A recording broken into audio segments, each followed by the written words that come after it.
খুব সুন্দর একটা ফুল এবারে আমার ছাদ বাগানে ফুটেছে। ইনি হচ্ছেন কর্নফ্লাওয়ার। ফুলটা দেখুন কত রকমভাবে কারুকার্য করা রয়েছে। ইচ্ছে আছে পরের বছর এই গাছ আরও কয়েকটা আমি লাগাবো। হ্যালো ফ্রেন্ডস, ওয়েলকাম টু মধুস্ট্রিম গার্ডেন। এই চন্দ্রমল্লিকা গাছগুলোকে আমি পরের বছর সেভ করার জন্য ফুল দেখেই কিনেছিলাম। এছাড়াও আমার বাগানে অনেক চন্দ্রমল্লিকা আছে যেগুলো এখন শেষের পর্যায়ে, কিন্তু এই গাছগুলোকে এখন আমাদেরকে সেভ করতে হবে। সেই নিয়েই থাকছে আজকের ভিডিও। আপনারা পুরনো চন্দ্রমল্লিকা গাছ থেকে মাদার প্ল্যান্ট করার জন্য কিভাবে সেভ করবেন গাছগুলোকে। এখানে দেখুন এক ঝাঁক চন্দ্রমল্লিকাকে আমি এনে রেখেছি, যাদের ফুলের অবস্থা এখন খুবই খারাপ হয়ে গেছে। উল্টে গাছগুলোতে দেখুন ফাঙ্গাস ধরতে আরম্ভ করেছে, কালো কালো হয়ে যাচ্ছে। এইগুলোকে কিন্তু এই শুকনো ফুল অবস্থায় আর বেশি দিন রেখে দেওয়া যাবে না, তা না হলে এটার থেকে আবার নতুন করে সাকার বার করে কাটিং করে আমরা যে মাদার প্ল্যান্ট থেকে চারা তৈরি করব সেগুলো আর পসিবল হবে না। এই গাছগুলোর মধ্যে সেম ক্যাটেগরির বেশ কিছু গাছ আমার আছে, মানে ডবল ডবল বসিয়েছিলাম। তো আমি কি করি, প্রতিবারই দুটো করে গাছ করলেও বা তিনটে করে গাছ করলেও সেম ক্যাটেগরির একটা করে মাদার প্ল্যান্ট রেখে দিই চারা তৈরি করার জন্য। বাকিগুলো গাছ কেটে মাটি বার করে পট আবার ভালো করে ধুয়ে শুকিয়ে তুলে রাখি।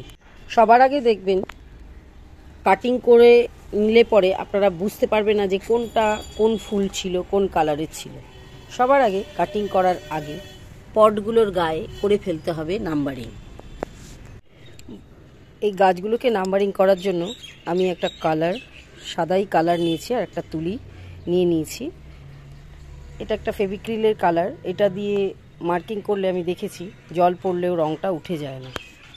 এটা যেরকম একটা সাদা ফুলের ভ্যারাইটি, তা ফেড হয়ে যাওয়ার পর এরকম পিঙ্কিশ হয়ে যায়।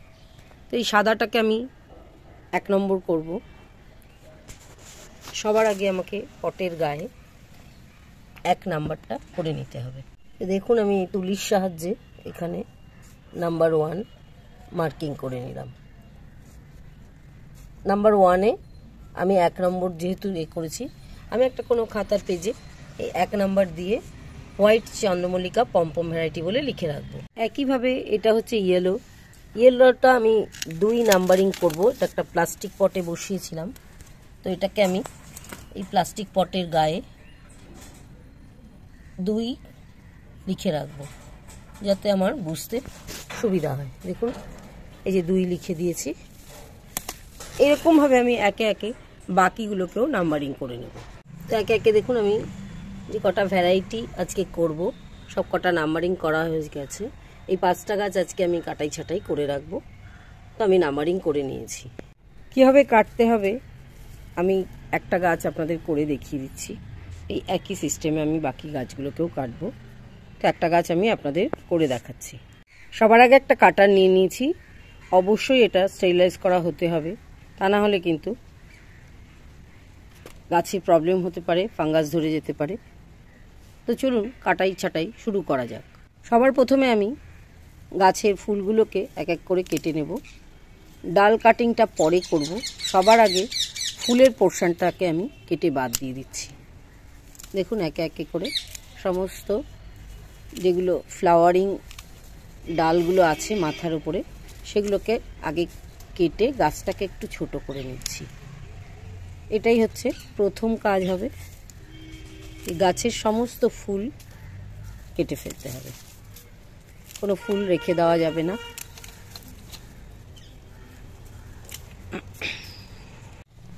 সমস্ত ফুলগুলো আমি কেটে দিয়েছি, কিন্তু তারপরেও দেখুন ডালটা অনেকটা লং রয়েছে।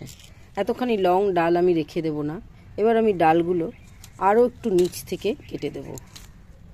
মানে মোটামুটি ধরুন 6 থেকে 8 ইঞ্চি ডালগুলো রেখে বাকি সমস্ত ডাল আমি কেটে দেব। কারণ এই ডালগুলো রেখে দিলে নিচের থেকে যে আমার নতুন নতুন সাকার বেরোবে সেইগুলো কিন্তু আবার বাধাপ্রাপ্ত হবে। সমস্ত ডাল কেটে দিলে তবেই ওখান থেকে আবার আমরা সাকার পেতে পাবো। নাহলে দেখুন এই যে ভেতরে ভেতরে দেখেছেন কীরকমভাবে শুকনো পাতা ফাঙ্গাস ধরে আছে।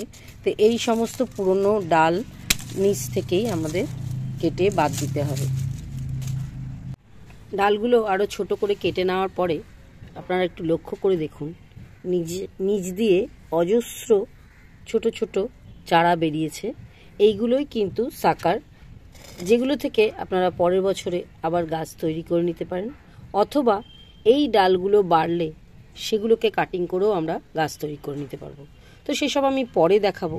আপাতত যেটা করতে হবে, সমস্ত গাছগুলোকে এইভাবে ছোট করে ছেটে রাখতে হবে। তো চলুন একে একে সবকটা গাছ কেটে নিয়ে আবার আপনাদের সঙ্গে তার পরবর্তী কি করতে হবে সেটা বলে দিচ্ছি। গাছগুলো সব কাটার পর এরকম চেহারা হয়েছে। প্রথমে যেটা করতে হবে, এই যে নিচের দিকে যেসব শুকনো ফাঙ্গাস ধরে যাওয়া পাতা, এগুলো সমস্ত গাছের থেকে আপনাদেরকে ফেলে দিতে হবে, কারণ এগুলো থেকে গেলে কিন্তু এখান থেকে আবার ফাঙ্গাস অ্যাটাক হতে পারে। এবারে যেটা করতে হবে, গাছগুলো তো এখন অনেকটা কাটা ছাটা হয়ে গেল, তো এগুলো এখন একটু উইক হয়ে যাবে। এদেরকে দিতে হবে একটু খাবার, খুবই সামান্য খাবার। সেটা কি আমি বলে দিচ্ছি। এটা হচ্ছে এই খোল জল। এই খোল জলটা আমি এখন পাতলা করে সমস্ত গাছগুলোতে অ্যাপ্লাই করে দেবো। মানে ধরুন 1 মগ যদি খোল জল হয়, তার সঙ্গে আপনাদেরকে মেলাতে হবে প্রায় 20 মগ নর্মাল জল। আমি এই খোল জলটা সবসময় ভাতের মাড়ের সঙ্গে মিলিয়ে থাকি। ভাতের মাড় পচে গেলে তৈরি হয় হিউমিক অ্যাসিড, যেটা কিন্তু গাছের শেকড় বৃদ্ধি করতে খুবই সাহায্য করে।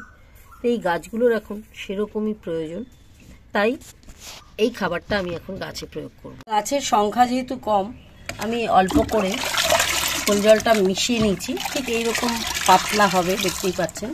এবার আমি এগুলো এই যে কাটিং করা গাছগুলোতে অ্যাপ্লাই করে দেবো। মার্কিং করা গাছগুলোকে আমি এখানে লাইন দিয়ে রেখেছি। এবারে একে একে এই গাছগুলোর মধ্যে 1/2 মগ করে খোল জলটা দিয়ে দেবো। এটা অ্যাপ্লাই করার কিছুদিনের মধ্যেই দেখবেন হু হু করে গোড়ার থেকে সমস্ত সাকার বেরোতে আরম্ভ করেছে।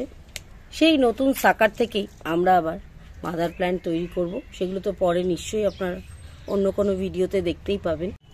এই কাটিং করা গাছগুলো কিন্তু আপনারা এখন বেশি রোদে রাখবেন না। সকালের 2-3 ঘন্টা রোদ পড়ে এরকম কোনো জায়গায় রেখে দেবেন। অতিরিক্ত রোদে সারাদিন ফেলে রাখার দরকার নেই। আরও একটা কাজ করতে হবে, সপ্তাহে 1 দিন করে নিম অয়েল দেবেন, কারণ এই ধরনের যখন কচি কচি সাকারগুলো বেরোয় পোকার উৎপাত হতে পারে। নিম অয়েলটা দেওয়া থাকলে আর নতুন করে পোকার উৎপাত হবে না।